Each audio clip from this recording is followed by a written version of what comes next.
Lieutenant Thomas Wright had always prided himself on maintaining composure under pressure, but nothing in his diplomatic training had prepared him for this moment. The towering Arcturian warrior before him, with her iridescent scaled skin and piercing silver eyes, had him backed against the ancient temple wall, her face inches from his. "You dare to trespass in sacred space, human?" Her voice carried both a growl and a melodic undertone that made the hair on the back of his neck stand up.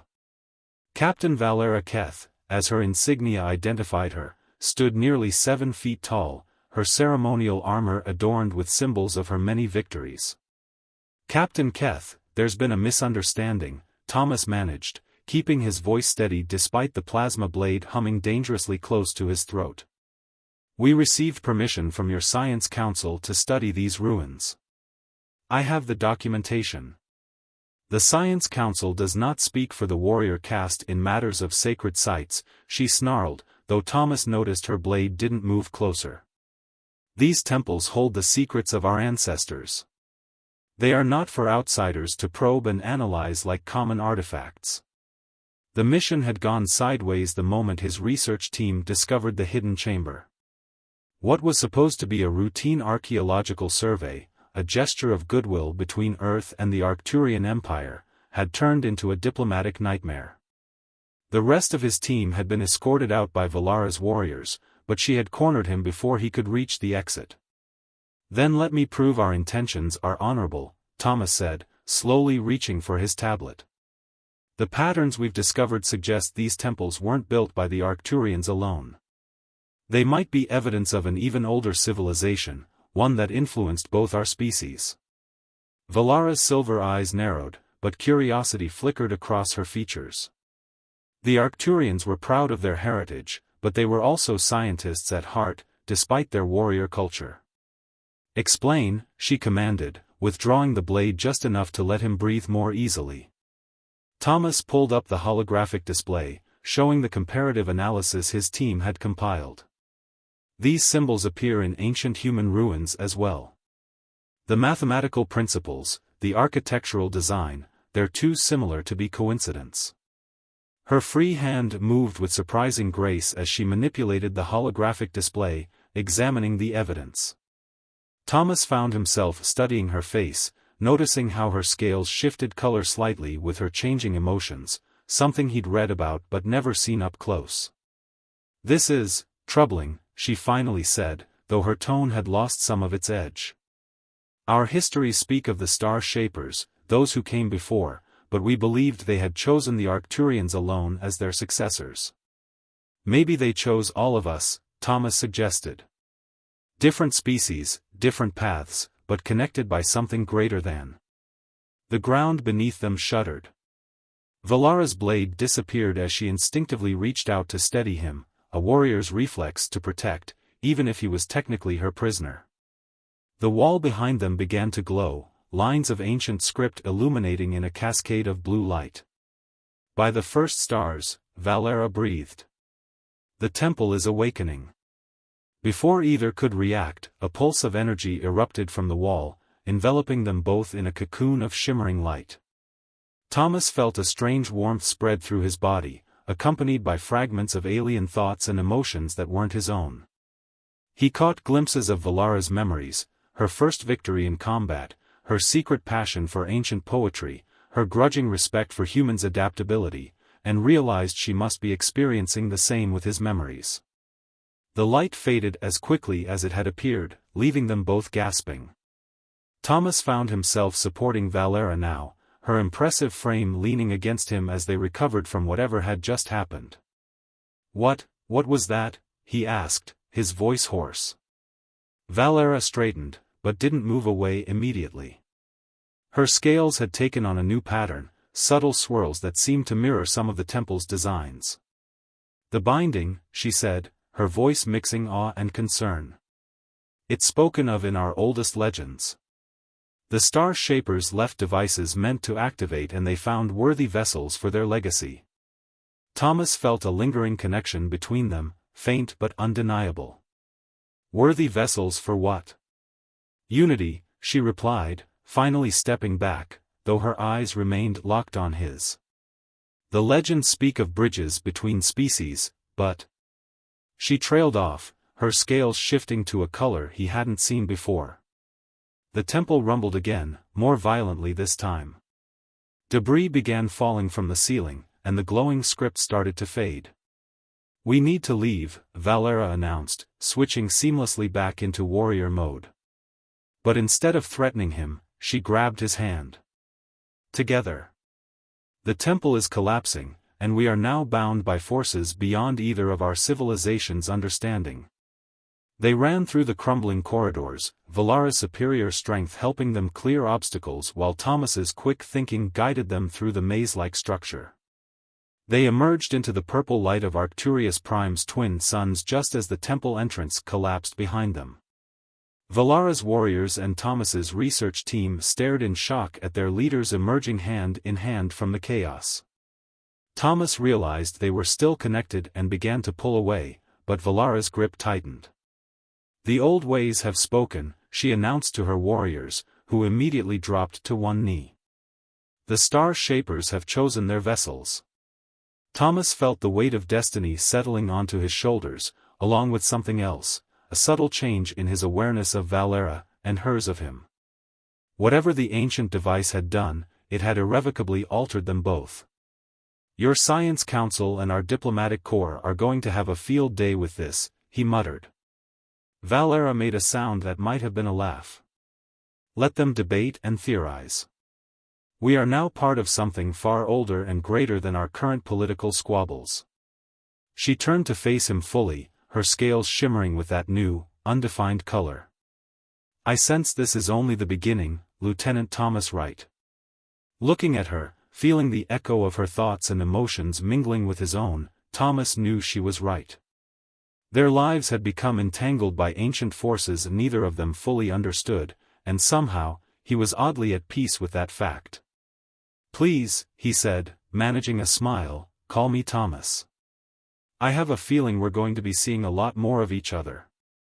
The subtle shift in her scales and the warmth flowing through their lingering connection told him she approved. 3 months after the temple incident, Thomas was buried in paperwork at Earth Space Force headquarters in Geneva when the building's security alerts began blaring. He felt her presence before he heard the commotion, a lingering effect of their mysterious connection. "Lieutenant Wright." His commanding officer, Colonel Patricia Reynolds, burst into his office. "There's an Arcturian warship in orbit, and their captain is Thomas Wright." Valara's voice boomed through the hallway, sending junior officers scattering. She appeared in his doorway, her 7-foot frame filling the space completely. Her scales were cycling through colors so rapidly it was almost dizzying, but he recognized the pattern that indicated extreme agitation. "Captain Keth," he said, standing slowly. "This is unexpected." "This is far beyond unexpected," she growled, striding into his office. Colonel Reynolds reached for her sidearm, but Thomas waved her down. "You will take responsibility for what you have done." Thomas felt a mix of emotions flowing through their connection: anger, confusion, fear, and something else, something joyful. "What I've done? We haven't seen each other since the temple incident. I've been stuck here writing reports about. You have planted your seed within me," she announced, her scales settling into a brilliant, pulsing gold. "I carry your offspring." Colonel Reynolds dropped her tablet. In the hallway, someone choked on their coffee. Thomas fell back into his chair, his mind spinning. That's not possible. We never." "The binding," Valera said, her voice softening slightly. "The ancient device did more than connect our minds.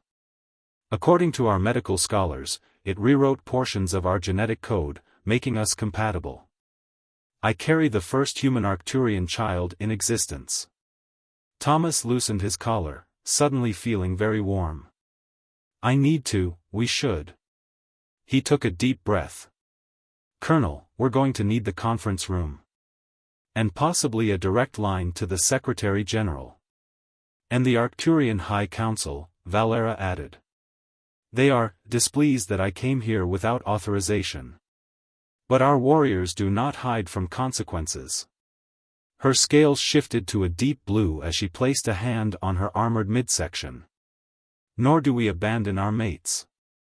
The next few hours were a blur of emergency meetings, medical discussions, and diplomatic negotiations. Earth's xenobiologists were beside themselves with excitement, while military leadership seemed torn between horror and fascination. The Arcturian High Council, projected in holographic glory, spent nearly an hour debating whether this was a miracle or a catastrophe. "This is unprecedented," Dr. Olivia Blackwood, Earth's leading xenogeneticist, explained to the assembled officials. "The Temple's device appears to have identified compatible aspects of both species' DNA and created a bridge between them. The child will be a true hybrid, carrying traits from both lineages. The Star Shaper's wisdom reveals itself," intoned High Elder Kvor of the Arcturian Council. "But this creates complications. Captain Keth is one of our most decorated warriors. Her bloodline is sacred to our people. And Lieutenant Wright is a key figure in our diplomatic corps," Secretary General Rosario added. "This situation could either unite our peoples or spark a serious incident." Through it all, Thomas found himself watching Valera. Despite her warrior's posture, he could sense her uncertainty, her fear masked by aggression. When their eyes met, he felt a surge of protectiveness through their bond. During a brief recess, he found her in the building's garden, studying Earth's flora with careful interest. "I apologize for my dramatic entrance," she said without turning. "In our culture, such news is announced with pride and challenge, to show the strength of both parents. On Earth, we usually try for a more private revelation," Thomas said, moving to stand beside her. "But I understand. This is overwhelming for both of us." She turned to face him, her scales now showing that undefined color he'd only seen when they were together. "I have rejected 12 potential mates from noble warrior houses. None of them stirred my spirit. Yet here I stand, bearing the child of a human diplomat who faced me without weapons and spoke of unity between stars." Thomas smiled. "Life has a sense of humor, it seems." He hesitated, then asked, Was this welcome news, when you discovered it?" "I was shocked. Angry at first. Our physicians thought it impossible until they detected the genetic modifications from the Temple device."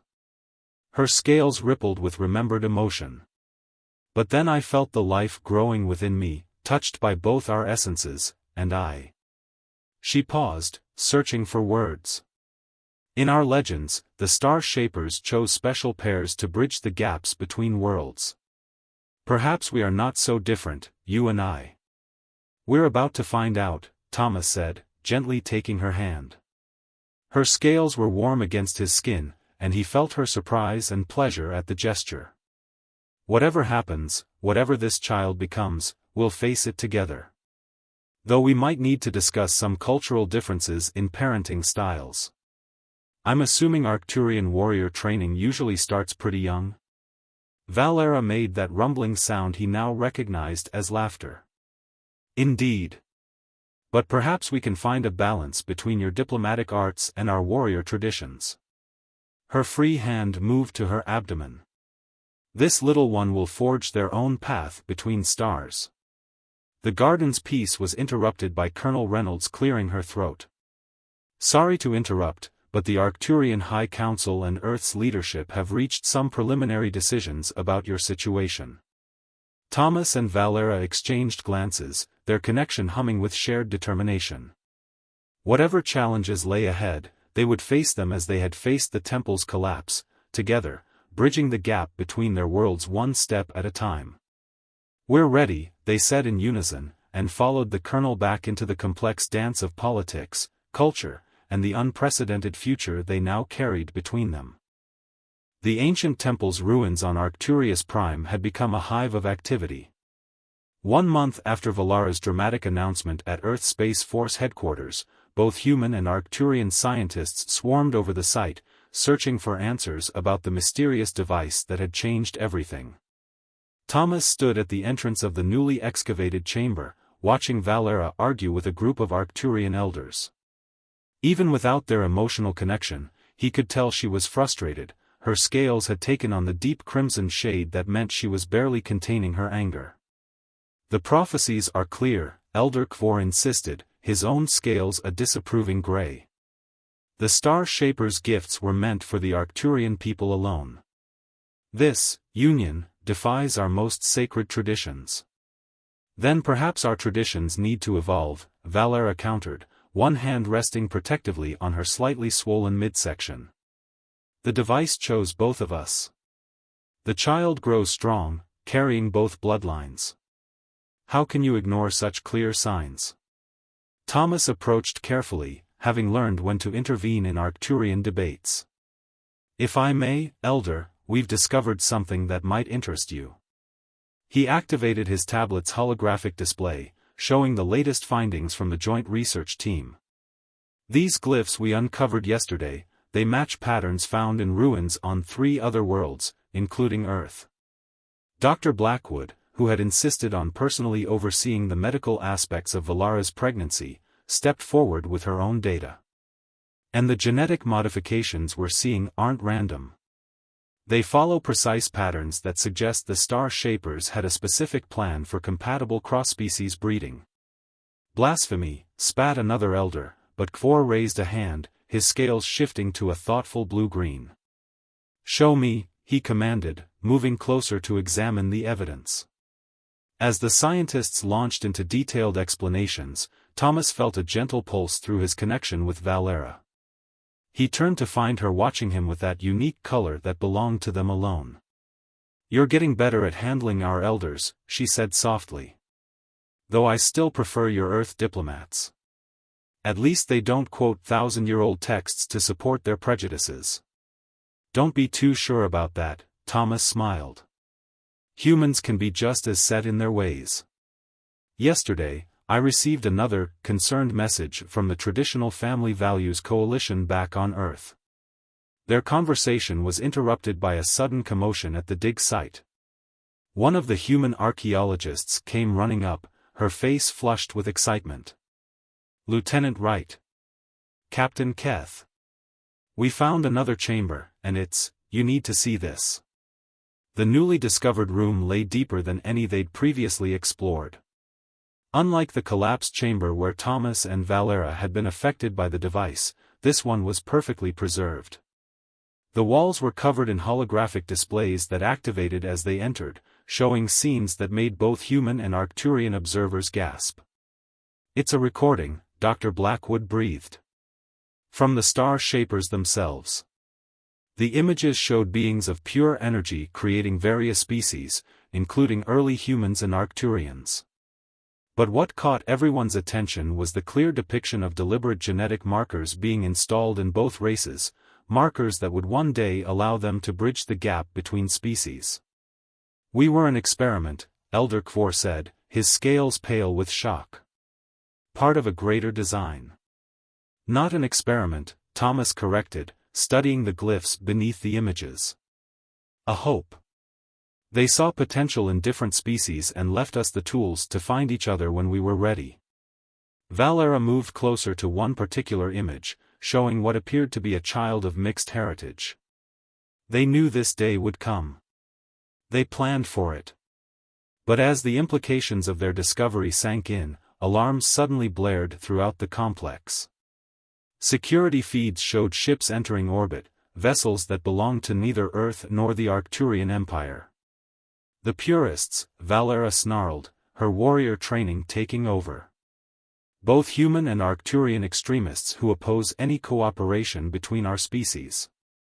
They must have infiltrated our communications." "This site isn't secure," Thomas said, already moving. "And they'll be after more than just the ruins." Their eyes met in perfect understanding. The child they carried wasn't just a biological curiosity, it was the fulfillment of an ancient plan, living proof that the Star Shapers had intended their peoples to unite. To some, that made it a miracle. To others, it was a threat that had to be eliminated. "We need to move," Valera commanded, her captain's authority silencing all debate. Dr. Blackwood, download everything you can from these systems. Elder Kvor, your security forces must protect this site at all costs. Thomas. Already on it, he said, sending emergency signals to both their governments. But he could feel through their connection that she wasn't worried about protocols right now. The Star Shapers chose us for a reason, she said as they hurried through the ruins. Perhaps it wasn't just our genetic compatibility. Perhaps they saw that we would need both your diplomatic wisdom and my warrior strength to protect what they created. Thomas grabbed her hand as they emerged into the purple sunlight, watching ships descending through the atmosphere. Together, then? Like always? Her scales shimmered with that color that meant love in any language as she drew her plasma blade with her free hand. Together. For our child, and for the future the Star Shapers dreamed of.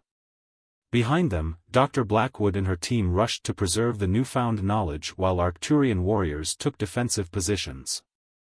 Above, the first shots were being fired in orbit as Earth and Arcturian forces moved to intercept the incoming Purist ships. And in the midst of it all, two figures stood hand in hand, carrying within them the living proof that the greatest distances, even those between stars, could be bridged by love. The Celestial Nexus space station hung like a gleaming jewel in the neutral space between Earth and Arcturian territories. Originally built as a trading hub, it had become Thomas and Valara's sanctuary after their narrow escape from the Purist attack on Arcturus Prime. Thomas stood at the viewport of their temporary quarters, watching ships from dozens of species dock and depart. Behind him, Valara was going through her daily combat forms, modified to accommodate her growing pregnancy. At 6 months, her belly was prominent, but she refused to let it impact her warrior's discipline. The latest report from Dr. Blackwood, he said, reviewing his tablet. She's finished analyzing the data we recovered from the temple. The Star Shapers left similar devices on at least 7 other worlds. We might not be the only cross-species pair they created. Valara paused in her exercises, her scales shifting to a contemplative azure. That would explain why the station's council granted us asylum so quickly. Perhaps they've seen this before. The Celestial Nexus was governed by representatives from various spacefaring races, many of whom had shown surprising interest in their situation. Some even hinted at similar cases in their own histories, though none were quite like theirs. Administrator Exion wants to meet with us again, Thomas continued. Something about additional security measures. The Purists have been spotted in nearby sectors. Let them come, Valara growled, her scales flickering with protective fury. They'll find this warrior's fire hasn't dimmed. Your fire is exactly why Dr. Blackwood wants you to rest more, Thomas reminded her gently, crossing the room to place a hand on her shoulder. Her scales warmed under his touch, shifting to their special shared color. Rest is for, she began, but stopped abruptly, her hand going to her abdomen. The little one is active today. Thomas felt it through their connection, not just the physical sensation of their child moving, but the complex mix of emotions it stirred in both of them. Wonder, fear, love, and something entirely new, something that existed in the space between human and Arcturian understanding. A chime announced a visitor. Enter, they called in unison, a habit that often amused their neighbors on the station. Dr. Blackwood bustled in, accompanied by a tall, willowy being they recognized as one of the station's senior medical officers. Good news, she announced without preamble. We've finished mapping the complete genetic structure of the baby. It's extraordinary. The alien doctor, who had introduced themselves as Dr. ZWXL, projected a holographic display of intricate genetic patterns. The Star Shapers' modifications are elegant beyond anything we've seen. The child will truly be a bridge between species, capable of processing both oxygen and methane-based atmospheres, with a unique cellular structure that combines the best aspects of both parentages. Will they be healthy? Valara asked, her warrior's directness cutting to the heart of the matter. Remarkably so, Dr. Blackwood assured them. The genetic engineering is so precise, it's like the star shapers spent millennia preparing for exactly this moment. They did, came a new voice. Administrator Xian stood in the doorway, their crystalline form refracting the room's light. We've discovered similar records in our own ancient archives. The star shapers seeded the galaxy with compatible species, leaving behind the tools for union when the time was right. Thomas felt Valara's surprise mirror his own. You knew about this? We suspected, Xian replied. The celestial nexus wasn't built as a trade hub by accident. It was constructed over the ruins of a star shaper facility. We've been watching for signs of their plan coming to fruition. A distant alarm sounded, and the station's lights dimmed briefly before returning to normal. Xian's crystalline form pulsed with concern. The purists? Thomas asked, already knowing the answer. A small fleet, testing our defenses, Xian confirmed. They will find them considerable. The Nexus protects its own, and you are not the only ones here who represent the future the star shapers envisioned. As if to emphasize the point, a group of clearly mixed species children ran past the open door, their laughter echoing down the corridor. Thomas and Valera exchanged glances, understanding dawning through their connection. The station is a sanctuary, Valera said slowly. Not just for us, but for others like us. Other bridges between worlds. For centuries, Xian acknowledged. Though none quite like you. The Star Shapers' records speak of special pairs who would arise at crucial moments, when the divisions between species threatened the galaxy's future. Thomas moved to the viewport again, but this time he noticed details he'd missed before. A human woman walking hand in hand with a being of living crystal, similar to Xian. A group of mixed families sharing a meal in the station's garden dome. Love finding a way across the boundaries of biology and culture. We're not alone, he realized aloud. You never were, Dr. ZWXL said softly. The Star Shapers' dream of unity lives on in many forms throughout the galaxy. Your child will be born into a community that understands and celebrates their unique heritage. Valera moved to stand beside Thomas, her warrior's presence softened by emotion. Through their connection, he felt her fierce joy and relief at finding others who shared their path. Then we will make our stand here, she declared. Not just for our child, but for all those who dare to love across the stars. As if in response, their baby kicked strongly, sending ripples across Valara's scales. The assembled doctors immediately began taking readings, exclaiming over some new discovery about the child's development. Thomas wrapped an arm around Valara's waist, feeling the warmth of her scales and the movement of their miracle child. Outside, the station's defenses held firm against the purist scouts, protecting the sanctuary and all it represented. They had found more than safety here, they had found hope, community, and proof that the Star Shapers' ancient dream of unity was more than just a legend.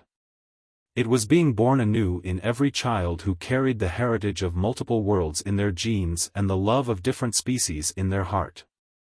The medical bay of the Celestial Nexus hummed with anticipation. After 8 months of pregnancy, a duration that had split the difference between human and Arcturian gestation periods, the moment had arrived. Valera Keth, decorated warrior of the Arcturian Empire, gripped Thomas Wright's hand with enough force to make him wince as another contraction hit. I have led battalions into battle, she growled, her scales cycling through colors of pain and determination. I have faced death without flinching. But this is true combat. You're doing amazingly, Thomas assured her, sending waves of support through their connection. Dr. Blackwood and Dr. ZWXL monitored an array of holographic displays, consulting with a team of specialists from various species who had experience with hybrid births. Outside the medical bay, an unprecedented gathering had formed. The station's corridors were filled with diplomats from both Earth and the Arcturian Empire, along with representatives from dozens of other spacefaring races. The birth of the first officially recognized human Arcturian child had become a symbol of hope for the galaxy. "One more push," Dr. Blackwood encouraged. "The baby is almost." A brilliant light suddenly filled the room, emanating from Valara's scales. Through their connection, Thomas felt an ancient power stirring, the same energy they had encountered in the temple months ago. "The Star Shaper's blessing," whispered one of the alien doctors. "It hasn't been seen in generations." With a final warrior's cry that shook the medical bay's windows, Valara brought their child into the universe. The light surrounding her coalesced around the baby, then settled into their skin like stardust. "It's a girl," Dr. Blackwood announced, her voice thick with emotion. "And she's perfect." The child was a miracle of both species. Her skin had a soft, pearlescent quality, with subtle scales that shifted colors with her emotions like her mother's. Her eyes were her father's warm brown, but with silver flecks that caught the light like stars. Most remarkably, she was healthy and strong, her unique physiology functioning exactly as the Star Shapers had designed. "She's beautiful," Thomas breathed, feeling Valara's fierce pride and love merge with his own through their bond. "She is a warrior born," Valara declared softly, her scales glowing with maternal joy as she held their daughter. "Yet she carries your gentle spirit." She looked up at Thomas. "What shall we name her?" They had discussed names from both cultures, but in this moment, Thomas knew exactly what to suggest. "Lyra," he said. "After the constellation visible from both Earth and Arcturus Prime. The ancient Greeks believed it was a bridge between worlds." Lyra, Valara tested the name, and their daughter's scales shimmed in response. "Yes. She will be our song among the stars." The news of Lyra's birth spread quickly through the station and across the galaxy.